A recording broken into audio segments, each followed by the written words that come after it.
One of the problems that you face whilst learning to pickpocket is, how do I practice? With lots of other art forms, particularly magic, it's actually quite an easy thing to do. You can pick up a pack of cards and you can practice the moves, the techniques as much as you like at home, in front of a mirror. But with pickpocketing, you really do need to do it for real to get the best learning experience. Now, of course, there are alternatives. You can, if you have access to a mannequin or a tailor's dummy, you can of course dress the mannequin up, and you can practice some of the technical steals. But that's as much as you get. You get the technical moment. The going into the pocket with the two fingers, or the angles that you might use. The problem is that they're not human beings. They don't move. The height is constant. You're not having to deal with different angles and different sizes of people, and you're certainly not having to deal with natural movement of the human body. And you're not able to practice any of the attention management that really does make pickpocketing work. The technical side of it is only a small fraction of the full picture. So, if you wish to use a mannequin or a dummy, or simply hang a jacket over a coat hanger and suspend it from a door frame, this will give you some idea and some indication. You can put a coat over a chair, and raise the chair high enough so the coat is at sort of shoulder level, and practice that way. But all of these things are quite limited in the efficacy of your practice. Personally, I would suggest that in the early stages, you find a friend or a member of the family who's willing just to spend 5 minutes at a time to put a jacket on, and for you to go through the techniques. Don't be trying to fool them. Don't try and do it as a real act of pickpocketing. Just get the idea, get the flow, get the rhythm right for you. The real way to practice, and I'm going to be blunt with you on this one, is that you have to do it. Add it in a small amount at a time. If you're already a performing magician, you are used to approaching people and interacting in a number of ways. And if the only trick you did was a vanish of a coin, you show the coin's gone, tell them it's gone into their trouser pocket. As you do so, reach in with your fingers to clip the item inside, and then produce it from somewhere else, from the lining of the trousers, or jump across to somewhere else, or so it's not in here, it's under your arm as your moment of misdirection for the steal. It's a good place to start. Little and often. Do something as often as you can. Take any opportunity to just have a practice. Also, be honest with people. If you're working with, if you're going to do this with maybe colleagues, or even friends and family, tell them, I'm learning to do this. Can I try something out? Can I, or even can I show you how, what I've learned so far? It cushions the blow. It's, you're setting the frame so you don't have to be perfect. Your reputation isn't on the line. But equally so, once you get into the flow of it and you've had a little bit of time just to get the techniques, the very basics down, start adding it into your performance. Seize the moment. Take the little opportunities that your close-up performance allows you. Even sort of taking just one or two items now and again, taking something out from the lapel jacket, just as you open their jacket up and you can remove it, at the same time as you ask them a question, you gain eye contact, or you ask them to look down into their jacket pocket or to read the label for you. There's multiple ways that allow you to get this close. So follow the ideas within the training course, the technical side of it. Pay great attention to the attention management and the misdirection, because that's really what this is about. The physical act of removing something from the pocket is totally secondary to maintaining their attention. But think about it like this. If you're a magician watching this and you have learnt to do a pass or a top change, or some other technical move that happens under the gaze of the spectator, you're already used to doing something which is very technical under sort of quite a lot of pressure, under a lot of heat while people are staring at you, and you're already able to shift their attention up to your face or to somewhere else as you do the move. Now the reality is, Almost all of the techniques themselves, the action of removing an item from a pocket, is technically less demanding than a pass or a top change or a cull or something else.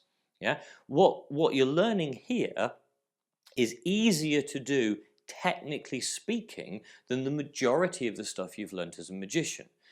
All that's changing now is the context, and as long as you remember to maintain that relaxed physiology, and you're in the moment, you're not thinking about the future or the past, you're staying in the now in that relaxed way, it's going to come really quickly. You're going to develop these skills very quickly, little and often. Just add bits and pieces here.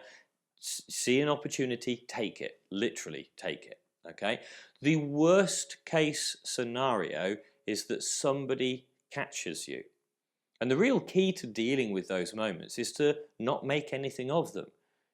Don't panic. Don't become apologetic and like, oh no, I've been caught. Who cares? Move on. It's no different than if you were doing magic, close-up card magic, for example, and for whatever reason you kind of miss that moment. You have the peak, and you lose the little finger break, and it happens to us all. And you know that this isn't the end of it. All it means now is you've just got to do something else. If you classic force somebody and they don't take the right card, and it's integral to the trick that you're about to perform, what do? Well, you do a different trick. And you don't make any comment about it, you don't make a big deal about it, you simply move on. And that's the mentality that you should have when you're developing these skills as a pickpocket. Right at the very early stages, if you're going to steal something from a pocket and the person goes, hey, I felt that, I caught you, you just go, yeah, oh well, I'm learning, and you move on, you carry on, you take out your pack of cards, you do a different trick. You take out your pad, you do your next mentalism routine. It really isn't going to matter. It's just part and parcel of your developmental process. And it's so much more about the attitude that you have more than anything else. And of course, the other part of practice that you should remember is don't have an expectation of being some kind of ghost-like ninja. You don't have to kind of be perfect from day one. This isn't like it is in the films where you simply brush past somebody and suddenly you have their watch on your wrist.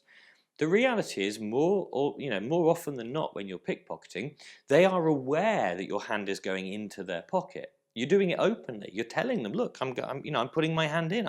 I'm looking at what you've got. The key is that their attention is moved away in the moment that it's taken out. Yeah. I'm happy for you to see my hand go in your pocket. I'll tell you exactly what I'm doing. I'm putting my hand in. I'm looking to see what you have in there. But immediately I'm bouncing your attention away to other things as I steal the item, and I'm not allowing you to regain your balance. I did Aikido and a number of other martial arts as a child, as a young adult as well. And one of the things I learned about that is this idea of never allowing your opponent to regain their balance. And there's a real similarity in the flow of pickpocketing. I'm taking your attention and I'm bouncing it somewhere else. I'm giving you lots of things to think about. But what I'm not permitting you to do is to come back to this original moment. There's always something else to think about, something else to look about, something else to take in, a question, a statement, a look, an instruction. And all of these things move you further and further and further and further away from the point of origin. So by the time I come to reveal this, like any good time misdirection, it becomes almost impossible, if not entirely impossible, for your brain to backtrack to that moment and for you to put those pieces back together again. Okay, so practice is all about being willing to get out and do this. In so many areas of your life, you'll learn something that has a theoretical and a practical base. And if all you ever do is the theory and you never put it into practice, you'll go nowhere. The real key is to take that step. You might call it a leap of faith, or just a big step. Whatever you refer to it as, it's important that you do that.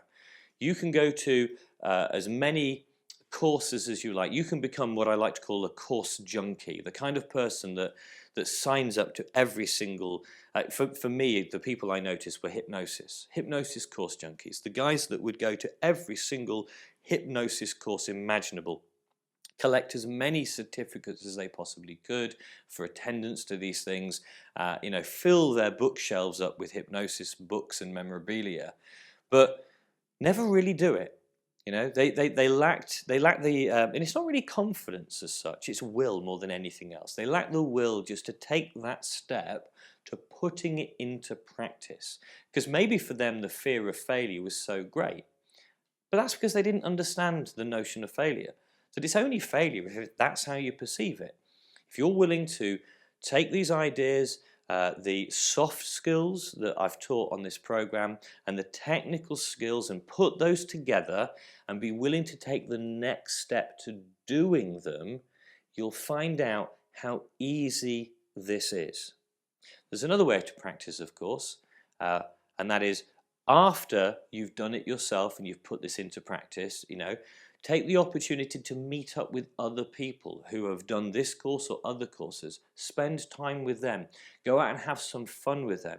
Don't be afraid of performing pickpocketing as a street entertainment. As long as you are honest and open about what you're doing, as long as you've set the framework around this moment of entertainment appropriately, you won't have issues and problems. I mean, a lot of people are scared of practicing because they think that they're going to be accused of theft, or it shows them in a bad light, or a dishonest person. But in my experience, that just isn't the case. As long as I set the frame right, as long as people understand that this is an entertainment moment, that you're not being scammed, that everything is returned to you, which is very obvious because I'm maybe showing it to other people.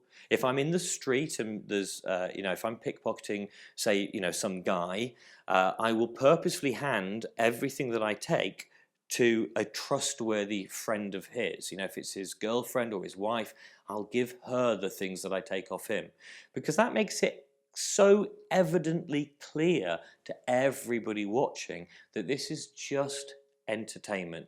There's nothing malevolent about it or insidious about it at all. It's just good, honest, free, fun entertainment. Best way to practice has always been and will always be to do.